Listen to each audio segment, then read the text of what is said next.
Așa cum frații anteriori vorbeau din Cuvântul lui Dumnezeu, și pe mine m-a impresionat Psalmul 139, foarte mult. Eu iubesc cuvintele acelea și Cuvântul lui Dumnezeu este dătător de viață. Și spune Cuvântul lui Dumnezeu să locuiască pe deplin în orice inimă. În dimineața aceasta, oricine ești din locul acesta, gândește-te că ai un Creator. Înaintea lui Dumnezeu nu ești nimic, poți să râdă.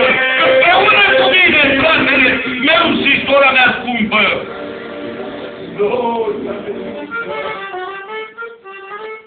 M-am uitat pe avonul acesta și am încercat să descifrez ce scrie acolo. Dar cu ajutorul lui Dumnezeu, Cuvântul lui Dumnezeu nu m-a lăsat așa. Și am văzut că scrie acolo un verset din 2 Timotei. Eu așa cred că este și așa este. Capitolul 2 cu versetul 19. Partea a doua e din verset. Dar prima parte a cuvântului spune: totuși temeria tare a lui Dumnezeu stă nezguduită, având pe cetea aceasta. Și acum revin la partea a doua. Domnul cunoaște pe cei ce sunt al lui. Slavă Domnului! Din clipa de când ți-ai predat viața în mâna celui atotputernic, ești izbăvit. Vin ispite, vin necazuri, așa cum anunțea frații mai înainte. Dar singur nu poți. Suntem pământeni. Mi-aduc aminte de Cuvântul lui Dumnezeu,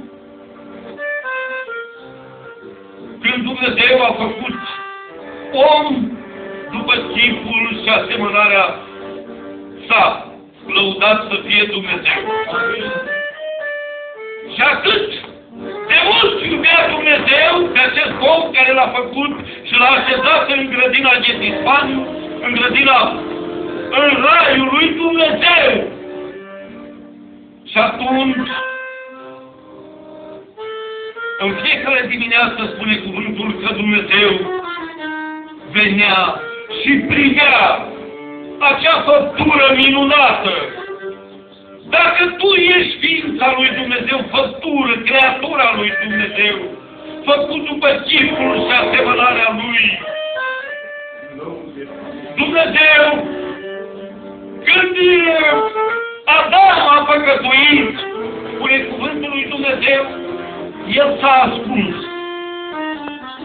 Pentru că-și văzuse goliciunea, era dezbrăcat. Nu cumva, împreună cu mine, ne-am dezbrăcat înaintea lui Dumnezeu.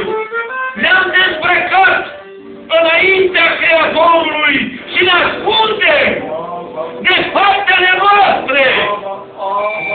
Aleluia! Mi-aduc aminte de împăratul Ieroboam. Când el avea un fiu și era bolnav și a trimis soția la prorocul Ahia și a zis: schimba-ți hainele! Ia cu tine turte, pâine și turte la proroc să spună ce se va întâmpla. Prorocul, fiind îmbătrânit de zile, își pierduse vederea, dar Duhul lui Dumnezeu nu-l pierduse, pentru că trăirea lui era cu Dumnezeu. Și de atunci, femeia lui Ieroboam în casa lui și-a început să vorbească. De ce femeia lui Ieroboam ți-ai schimbat hainele? Tu ai crezut că Duhul lui Dumnezeu nu este cu mine? Fratele meu, sora mea, nu căuta să trăiești viața așa cum vrei. Trăiești-o cu Dumnezeu. Pentru că despărțit de El nu poți să faci nimic. Faci ce vrei. te duci unde vrei. Dar este unul care veghează peste tine, peste mine, peste ființele noastre.